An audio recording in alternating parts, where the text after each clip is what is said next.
Afternoon, everybody. Here we are once again, and it's the anniversary of all this nonsense, isn't it? So happy 1 year lockdown. I hope it is. I mean, it's flown by, hasn't it? It's been a right laugh. I, for one, wouldn't have missed it for the world. It's not quite our HomeGames anniversary. It took us a week to get this going. So next week will be our anniversary, and I think Steve is going to speak to Will Robbins from CityWire that week, but never mind all that, because this week I think we've got a bit of a treat coming up, actually, and on whichever side of me it comes up on your screen is Bill Vasilieff from Novia. Ladies and gentlemen, good afternoon, Bill. How are you? Good afternoon, Mark, and thanks for that great introduction. I hope I live up to your billing. I hope so too. Otherwise, we're definitely going to have to have words. Lockdown anniversary, yeah. Well, it can be a good chat. I think you'll all know, I guess, that those of you in the chat, and we've got tons on today. It's lovely to see you all. You all know that we'll be doing a kind of periodic series of platform chiefs mixed in with some advisors and some other folk and all kinds, and journalists and all kinds of other people. So Bill, I think you're the 5th platform chief we've had on, Bill, and there's a real rivalry developing about who's going to get the best numbers and tell the best anecdotes. So I'm just saying. And you see, I can keep some stuff back. So, if you don't beat Andy Bell, then we're going to have, there's going to be words had, I think. 20 years ago this year then, says Andrew Back, as we were just saying, an ex-colleague of yours, on the chat. Listen, no real housekeeping today, but what I will do, as I always do, is just pop a wee link in the chat here. That's in there now, and if you're having any audio or visual problems, just click that and it should take care of it for you. I've got nice clear feed and clear sound here, so looks like we're all set for today. The chat is, of course, open. There are, as always, when we've got chief execs and things on, there are some things they can't answer, even if they would really like to, but half the fun is asking it anyway. So we'll navigate all that stuff as best we can. So ask whatever you want in the chat. I'll keep an eye on that. Also use the Ask a Question button at the bottom of your screen, and I will definitely see that. And we will make sure to pass your questions on to Bill. And lastly, if you don't make it all the way through, or if you want to look at any of the previous sessions, the Landcats YouTube channel is pretty full now. This is, I think, the 43rd one of these that we've done. And there's other videos on there about Platform Analyzer and all that kind of stuff. So go and look at our social media channels. Okay, let's do this. Oh, sudden echo. Bill, tell us a little bit, just to get us going, how is 21 going so far? I can't face talking about lockdowns and things too much. So let's think about 21 and looking forward. How's the year been so far for you? So far it's started fairly well.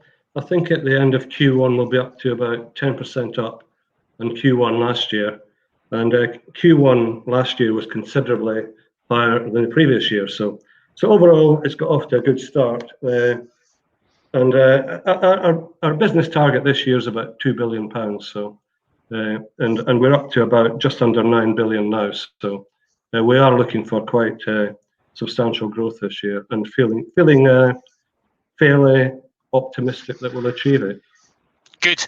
And do you I know you obviously have rivalry with all the other guys out there, but I think you all know each other pretty well and have constructive chats as well. Do you think the sector's kind of feeling a similar level of optimism? Yeah, I think so. Last year was a tough year. Q1 was, we were flying, I think the sector was. Q2 was a difficult quarter. Q3, things started to pick up, and Q4, it was a good quarter, and this one feels the same. So I think, by and large, other than one or two of the platforms that still got problems with their replatforming or whatever, I think the sector's in very good health. And in fact, the sector dominates the market now. All IFAs really use platforms. Yeah, essentially, we're doing some stuff on this just the other week to go in the. Sorry, this is a plug, right? But it's not meant to be for the annual guide thing that we do, and we were trying to look at flows and patterns of usage and all that kind of stuff, but then trying to overlay some of the non-platform solutions, so your kind of Royal London governed portfolios and then PruFund and all that stuff, and we stuck in all these big meaty figures for some of these things, and then we had some really difficult reading from a couple of those insured solutions, particularly PruFund had a bit of a tricky time of it last year. So do you think that the kind of shift away from insured world, is that a permanent one? When you say insured world, do you mean life insurance companies? Yeah, those kind of packaged insured products, So I guess PruFund's kind of one of those, and that really got hit last year. Yeah, So I think there are other ones out there as well. when you think what does a platform do? There's probably three things in my opinion. First of all, it gives access to the entire market. Secondly, it brings technology to the party, which brings huge efficiencies to advisors. And thirdly, and really importantly, it brings transparency to the market. And these were all missing in days gone by with the life companies, and that's been broken down. So basically, the proposition is you've got protection, investment, and administration, which is what we do. So, in order to run an efficient business, advisors do and will continue to do use platforms because we bring huge efficiencies. And you see things like Eccentric launching the PruFund onto their platform. I think that'll become the chosen way certainly for IFAs, maybe not for any tied sales force. So you start to access balance sheets and insurance company stuff through the same kind of doors. Yeah. As you're doing your model portfolios or whatever it may be. Yeah. Yeah, definitely. Yeah. Cool. All right. So let's deal with the thing that I know that you're constrained in what you can talk about. So huge waves of corporate activity going on in the sector at the moment, and you're obviously a part of that. So in case anyone's not familiar, do you want to tell us what's been happening with Novia? Yeah, so we've recently sold the business to a private equity business, Anacap. That is subject to FCA approval, but that is going very well, and we expect to get approval very soon. So we've been speaking to private equity guys for over 2 years now, and we did toy with the idea of flotation, but we decided that we're too small. And if you float at our size, you just sit there and wither in the vine. And I think that's proven to happen.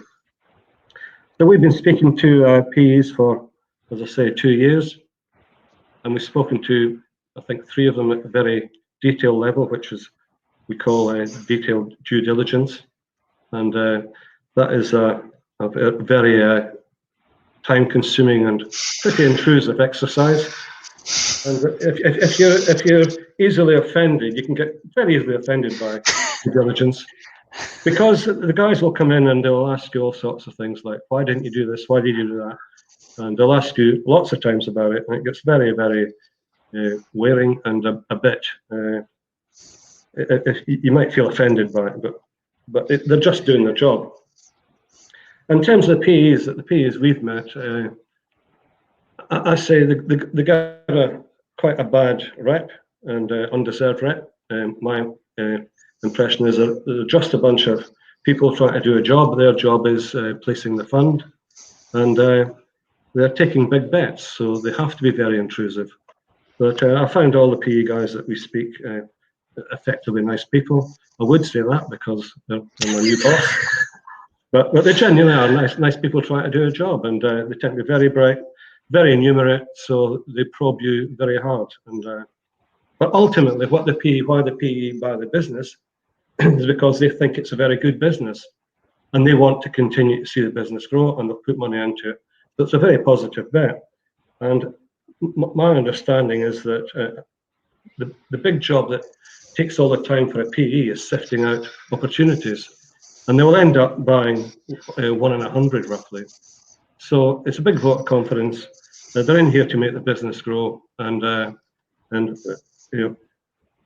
certain that it'll be good fun and the next stage of Novia's development. So you're right. P definitely gets a bad rep and a bad rap, and I guess people's kind of public frame of reference for for private equity is certainly in the last year is stories about Patisserie Valerie getting shuttered, or the problems that have happened in retail and that kind of thing, where it's much more visible. But Simon's asking in the chat, and it's something that we've been asked quite a lot. How does he say it? In general, does PE work well with platform service and for clients? So I guess I'm putting words in your mouth, Simon, but I guess the question there is, absent your particular situation, right? So speaking generally, do you think the goals and the time frames of PE in this sector are aligned with the long-term nature of investing for advisors and clients? Yeah, well, I think the goals are very similar. It's to grow the business and make the business grow faster than it has done, and you can only do that to do a good job for advisors and their clients. Otherwise, they won't use you. So I think from that point of view, definitely it's a good thing.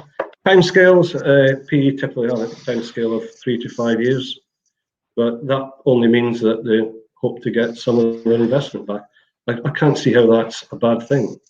I can't say it's a good thing or a bad thing. It's just a fact. But ultimately, they want to grow the business and to do a good job. So I really don't see any problem there. Fair enough. Spot on. Thank you, Simon. So in terms of that growth, then, so back to Novia now. What does the kind of new owner, the injection of capital, all that kind of stuff, what does that allow to happen that makes you able to grow faster in the next few years, do you think? Well, we haven't really bottomed that out yet, but for example, we're the last platform, I think, excepting possibly the new entrants, that's privately owned, and we've been privately owned since day one. So we are constrained by how much we can spend, because there's no bottomless pit there, and we've always had a target to get to break even as fast as possible, and to grow the business within the constraints of not spending money. And as everyone's aware, the market has got very difficult in terms of, for people like us, in terms of charges coming down. They've collapsed really since we started the business. Now I recall about 2013-14 looking at margins, and the margins had halved really since we set the business up. Initial charge completely disappeared, and the annual charges were under pressure, and they're still under pressure. So we can't spend a huge amount of money the way other platforms can. Otherwise, there are things that we would do that we couldn't do, which we'll try and persuade our new owners to do. So I don't want to say too much about it. Yeah, fair enough. But worth saying, I mean, Novia's been profitable since it's been profitable for a while, right? 2014, October 2014, we came into break even. And when you've got private owners, they've got to put the money in to set the business up, and then got to fund the losses up until you get to break even. And that's a hard life, especially when on the other hand you see that margins are continually being eroded. So it was a very tough time, and as you probably remember, we did a deal with Aegon to build their platform, which really helped us during that tough period of making losses. But we made profit ever since then, and it was going extremely well up until last year when COVID hit. We're still very profitable, but less than we would have been pre-COVID. Fair enough. So, I guess the fee compression and margin pressure and all the advisors watching this will be saying, well, that's our job. That's what we do, is we beat you guys up to see what we can achieve for our clients. Do you think fee compression's gone too far then in platforms? Two or three parts to that. First of all, we've always championed transparency since we set the business up, because we think transparency brings a good deal for the customer. It means a hard life for us, but ultimately it's for the health of the market. And I would argue that the life companies killed themselves off by being opaque. And we once a couple of years ago, we worked out how many life companies there were in the market, and there was nearly 100. And they've all gone. Yeah, I did it with. I had a friend of mine help me, my ex-boss Malcolm Kerr. So we just compiled. I did most of the work actually. Malcolm just obviously finished at the end. They're coming on 100, and they killed themselves off really by giving the customer a bad deal. So we always champion transparency, but the other part of that is transparency, and the way the market's evolved has helped us a lot. Up until a few years ago now, I forget when it was, probably about 2013, there was a lot of backhanders going on between the life companies, afraid to say, and the big nationals and networks. You had to pay a marketing allowance to play, and those are very substantial marketing allowances. £500,000 to £1 million a year. So people like us were locked out. Now that's all gone. So the market is much, much healthier than it was prior to platforms. If he's gone too far, there's still a lot of platforms losing a lot of money, and there's a few that make money. It always feels as if it's going too far, but the free market finds its own level. That's the way it is. So what you've got to do in the free market is be better than other people, and you'll thrive. I think that's right. And if we look at the kind of platforms that people say they value, right? We do a quarterly kind of service check, and Novia does really well on it. Your users seem to be pretty happy. There are some of the specialist kind of smaller providers, Parmenion, Premium, those kind of guys. True Potential does very well with a kind of heavily invested, vertically integrated kind of bit, but is always at or near the top will be Transact, and has been for forever. Now Transact salami sliced its pricing down over time, but it's still, it's not a hyper cheap kind of thing, and it seems to do okay. And I think similarly, some of the other guys that do pretty well, if you're kind of delivering, you can defray some of that price pressure, I think. Yeah, ultimately you can, because ultimately with a service, if you give a good service, you can deflect some of the price pressure, but nevertheless it's still there. And I recall one of our competitors in 2002, the marketing director did a presentation, and he said on his slide, "What do you do when you can't do anything else? You cut your price." And that's true. People that compete on price, ultimately, they're going to go bust. Because was that actually you that said that? No, it wasn't. It was actually, I'll say who it was. It was actually, he's not around anymore. He won't be listening. So it was actually a chap who was a marketing director at Scandi at the time. Fair enough. Yeah. So yeah, price will always be under pressure, and it'll find its own level. That's just the consumer benefit of a free market. Yeah, absolutely. So you took us back to 2002 there, but you've been in and around platform sector for a very long time, since there's been one, I think. So take us back, if you would, because I knew that you were Celeste and stuff before, but I didn't know until we talked earlier this week that you were in the very early days of co-funds as well. Yeah, so I was one of the people that was set co-funds up. There were 4 fund managers, ourselves, Threadneedle, Gartmore, and Jupiter. We set up co-funds, and I moved out of it straight after that. Once a team was involved. So, and co-funds, co-funds was set up. You might or might not know, it was set up as a foil to Fidelity, because Fidelity was in the market. It's very powerful, and a number of fund managers were paranoid about Fidelity. First of all, taking over the market. Secondly, squeezing us in margin. So we set co-funds up straight away. That was the first thing we did. And I did mention to you that we launched that in PIMS. And straight away, we had 2 or 3 of the mailers came up to us as soon as we stopped talking and say, right, we're coming with you. We want to come with you. And said to us, by the way, it's got to be paper. And the strategy was, it was purely electronic. And that strategy lasted literally a minute when we got back to the offices and said, we want to do paper. And we said, fine, we'll do it. So that's how a strategy can go wrong, pretty easily. So well, I was there at M&G for about nearly 8 years.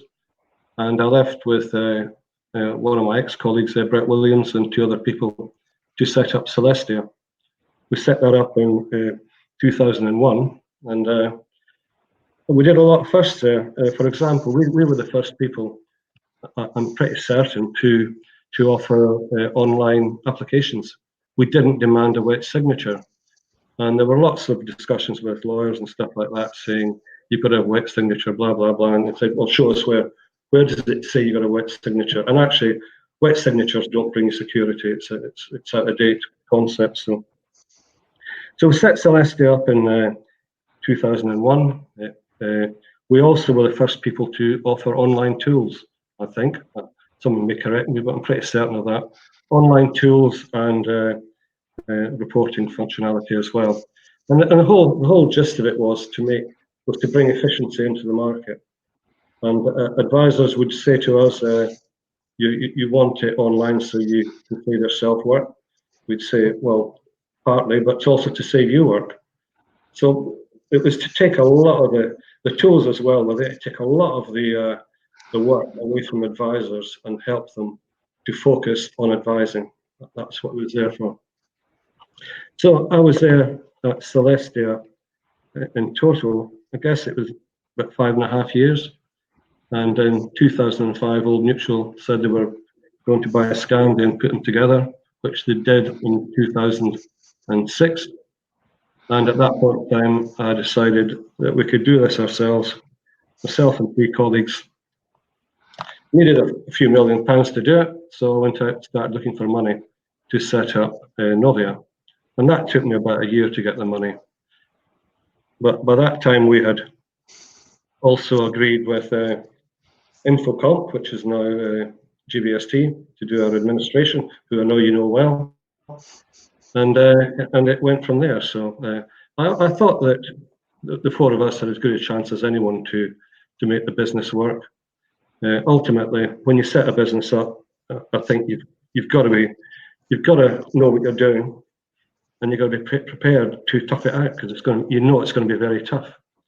And so the people that joined with me, I thought, were all the best or as good as you can get, and I think that gives you a chance of success. It doesn't guarantee success, but it gives you a chance. And if you don't have the best people, you might as well forget it. You're going to fail. So, and it was a tough old time, because all the big players were attacking us, and we knew they would. We didn't realise how vicious it would be. It did feel absolutely vicious, because we kept getting, people were telling us, do you know, everyone wants you to fail. I said, I know, but that's the way it is. So why do you think that was? Well, I mean, it seems a bit sort of disappointing in this kind of sector, doesn't it? It's a village, like. I think it's a reasonable thing to do, to kill your competition, to be honest. I actually hoped we'd sneak in under the wire and no one would really notice. But for example, my ex-employer, which was Old Mutual and Scandia, they were pretty. They were one of the ones that were trying to kill us. I think your ex-employer was as well, as I recall. So everyone was trying to kill us, and it's fair enough. I just didn't think it would be as tough as everyone said. And the word that they were all spreading was you need deep pockets to compete in this market, and we just had to live with that, and get through it. And that, I mean, there's a couple of things coming out of that, and Johnny's asked a question, which I'm going to come to in a second, Johnny, I promise. And everybody else, if you do have any more questions for Bill, please chuck them in. But that scale thing and deep pockets, the kind of two kind of articles of faith about what it takes to operate in this kind of market. How much do you buy that? Well, you certainly need a fair bit of money to set a business up. There's no doubt about it. But you know that's going to happen, and you've just got to be prepared to tough it out, I think. Even now, you can see the barriers to entry have come down. Well, they haven't really come down. You need a fair bit of money. Even some of the new players that have come into the market with apparently a low-cost offering. These are failing as well. None of them are making money yet, and maybe they will, maybe they won't. But you certainly got to have money to build the tech and to get to profit, or to have shareholders that are willing to keep stumping up to get through that. Because part of the original business plan that we set up for Novia, we got the cost spot on. And I look back after about, I think it's 4 or 5 years, how does it look compared to the business plan? And we were spot on our expenditure, but our income was devastated because the initial charge that you count on had gone. So when you sell a bit of business, you don't get any money from it. The money comes in over the next 20 years. So you've got this gap in your income and expenditure that you've got to close as fast as you can. And but from our point of view, we've got a functionally rich platform, and that is always being developed. You've got to keep developing it. So there is a barrier to entry there to an extent. But as I say, if you've got good people with you, know what they're doing, you've got a chance. Isn't that is there a flaw underpinning some of this? Because I totally buy all that. If you've got good tech and good people and all that, you'll find your market. But your book isn't protected at all, so it's not like life code days. There's no exit penalties unless you're St James Place, I suppose. Not really, but it's true. So everyone can go whenever they want, and one of the arguments is that advisors don't tend to transfer books of assets away, but they only don't do that because it's a pain in the arse to do it. And transfers still aren't working as well as they should in the industry and so on. So does the kind of platform sector eventually kind of eat itself, because as assets, the velocity of assets increases and it's not protected and there's no initial charge? Does this end up just being a kind of a utility where it's back to institutional world, where it's fractions of a bip, and you're trying to live off these insanely skinny kind of margins? I don't think so. I think margins will bottom out. Sorry, that you're allowed to charge will bottom out, and I think it is still quite sticky business, because for an advisor to move a book of business, it costs them a lot of money and a lot of time. And there's nothing in it financially for them. They'll still be making the same fee after the move as before it. So it still is pretty sticky business. And ultimately, I keep going back to, if you give a good service, you'll do well. Now let me pass Johnny's question on to you. So Johnny's asking about the acquisition of GBST by FNZ, and Johnny, I'm sure you know this, and lots of people will know, but it's all still subject to the Competition and Markets Authority's final rulings, and FNZ said some pretty public stuff about where they see the direction of travel over the next couple of months, I think it is, while the final kind of decisions are handed down. So we don't know anything yet. But in light of that, Johnny asked, in a market where ongoing systems innovation is key, what's your view of that acquisition where Novia is a key customer, and how it affects the wider market as well as you guys specifically? Yeah, so we are contracted with GBST until 2023. We've been with them from day one.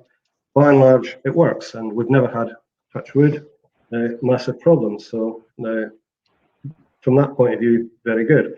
Now we basically built the new front end to our proposition 2 years ago, and the reason we do that is where we really differentiate the business. GBST is the engine that sits behind it, but we differentiate the business at the front end, and we own all of that now. We do that ourselves, and plus we've got other businesses that we interact with. And in fact, we've got 23 tech providers in Novia. Is that right? Yeah. So if someone goes along and thinks they're going to get a platform, a fully functioning platform from one provider, forget it. It's not what they do, and that's why a lot of the builds cost a huge amount of money, because they give you the basic engine. You've got to build onto that, and the skill of our team. We've built 7 platforms in total now, team, and they all work, and they all get there pretty well on time and on budget. Our skill is tying together those 23 providers to make a platform. So, so that's how I see the GBST issue. Cool. Right, let's have a look at one or two other questions coming in. There's a couple of guys asking about market consolidation and the kind of phase of the market that we're in. So I count of the kind of mainstream open platforms that you can readily use, I count 26 at the moment. It might be 25, might be 27, but it's not a million miles away from that. So obviously you're part of a wave of corporate activity going on at the moment, but looking forward a few years, do you hold with I think it was Dave Tiller used to say that there'd be kind of 5 or 6 biggies and a bunch of zombies all lumbering around like in 28 days later or something? I don't know how many people you think compete in the IFA market where we are. You said 26, 27, I think it's about half of that actually compete in the IFA market. I remember in 2002 when we were setting Celestia, the two incumbents said there's only room for 2 people in this market, which of course was them. So, and that's proven to be wrong. The UK is a big market. The UK is a massive market, and when we looked at Australia, I went down to Australia a couple of times, and there was something like 40 platforms there, and a much smaller market. So I think the belief that there's only be a handful is probably not right. There's enough business to feed it in the IFA market. I would say between 10 and 20 platforms. That's my estimate. And you don't have to be huge to make money. In fact, a lot of the big players lose a lot of money. Bigger they are, seems to be the more they lose. And there's a confusion here as well. If you look at people like co-funds when they were here, an awful lot of that business was institutional business, where it was literally 1 or 2 basis points, and they weren't making money, or they were making a fraction of what they should. So I don't think you have to be trillions of pounds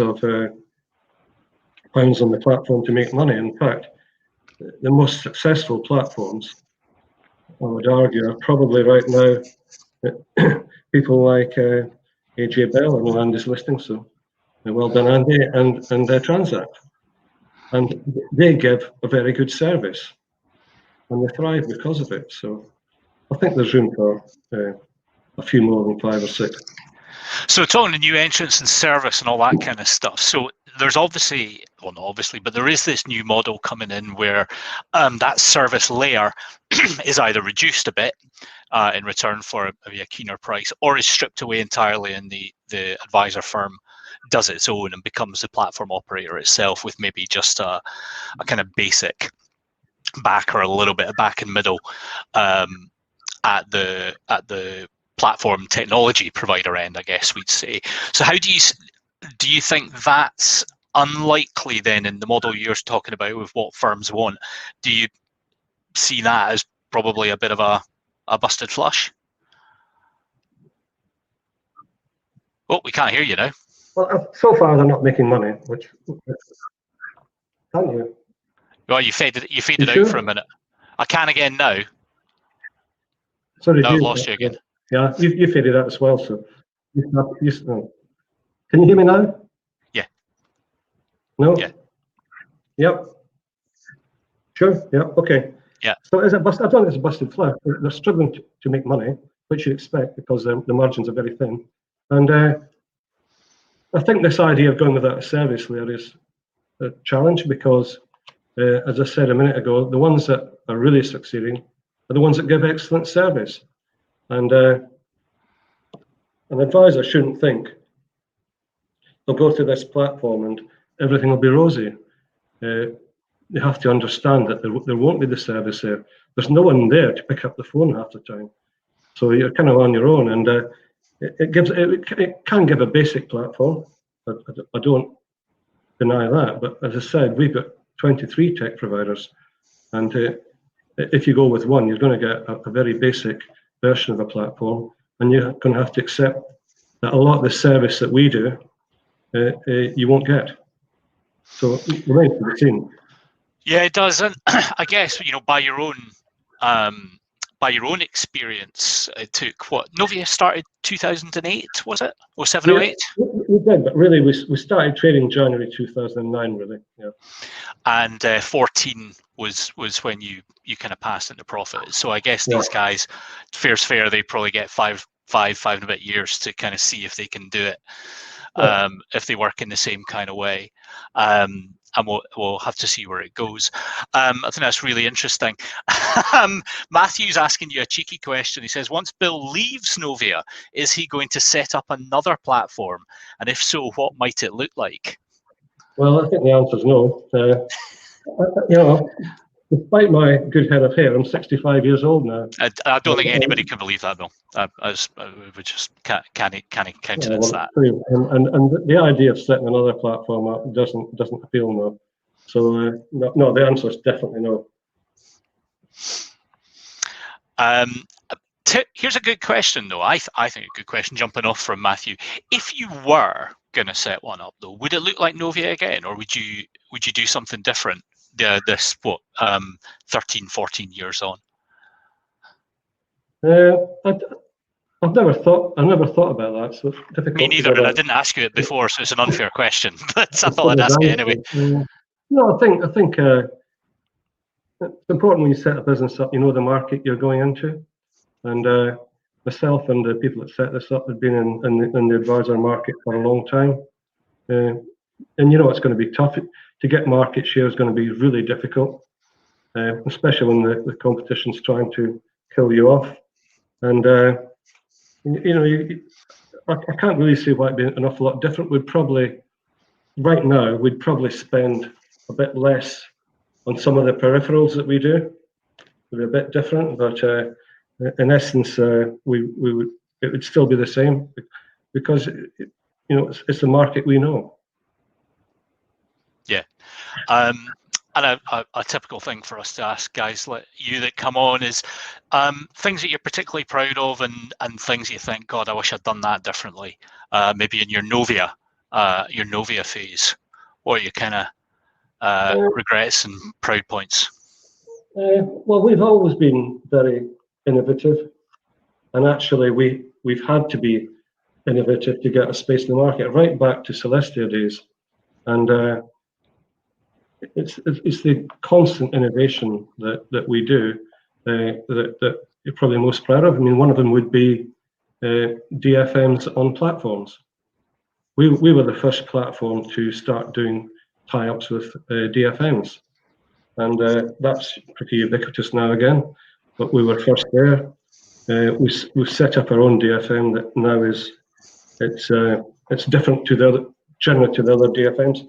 It's very passive investments with active asset allocation. That is going extremely well now, so proud of that. We're the first platform, I think, to offer guarantees on the platform. It's not selling a huge amount yet, but it's starting to, and things do take a while to bed in. We will be the first platform to have with profits in the platform, which we plan to launch in the summer. So I think the innovation is probably the proudest thing that I would talk about. So that's definitely going to get some people interested in it, again, with profits out on platform and possibly before Proof Fund might be available. Definitely. Well, a bit of healthy kind of competition that way is a good thing. And you've got the offshore stuff as well, haven't you? Yeah, the which offshore we haven't talked about at all. It's a separate business, but it's It's an offshore multi-currency version of the Novia platform, fully functioning. It's the offshore market is like the UK was in the 80s, but it was all very opaque and but probably a bit worse actually in some of the things that go on, the backhanders flying about. But that's all getting tidied up now. So that business still loses money, but it's making good progress. So it's a much smaller market. So yeah, Novia Global, I think we'll get there, and we're all absolutely supportive of it. But once again, that's basically owned by a few people. Mm-hmm. Cool. Okay, well, listen, we're coming up to the end of our time. I'm enjoying Nick and Johnny's comments in the chat. Innovation and with profits in the same sentence. There's a thought. Well, what's innovative is the fact that with profits is on a platform. No one else has with profits on a platform. And you might like or dislike with profits, and it's ultimately it's a multi-asset fund with smoothing. And as you mentioned earlier, there's a lot of advisors do like the smoothing option in with profits, the facility. Yep, no, we see that. So no better way to finish off, I think, than from Mr. Andy Bell, previous highlight guest of HomeGames, and yes, Ed Dimott made Andy a bet. I can't remember if it was on HomeGames or somewhere else about the result of a certain fixture. So you've got Bath versus Sale coming up. So I don't know if everyone knows, but Bath Rugby is I think you spend an unreasonable amount of time in and around Bath Rugby, don't you? I'm a big fan, yeah. A big fan of Bath Rugby. And what's Andy asking? Andy is wondering if you want to wager a bottle of red, and bear in mind this is Andy level red, and he's got a Michelin-starred restaurant, on the result of Bath v Sale. I'm guessing he thinks Sale's going to win. Amarone, yes, yeah, definitely. Bottle of Amarone, very good. Yeah, I think we beat them up in Sale not so long ago, actually. And speaking as your broker in this particular transaction, I'll be wanting another bottle of that sent up here, but that'll be lovely. Well, listen, that is us. We're at 15:15, and that's our 45 minutes. So thank you very much indeed, Bill. Thanks for coming on and being really open. There's a huge amount inside that. I don't know if everybody's kind of caught the nuance of what was going in there about all the different models and all that stuff, but I thought it was really, really fascinating. Really enjoyed it. As I say, we've got Will Robbins on from CityWire next week, and he'll be sharing some of his best gardening tips, I think, is what Will spends most of his time doing these days. Until then, have a safe and excellent week. Thanks once again to everyone for coming on. Thanks, Bill. Lancat out. Thank you. Cheers.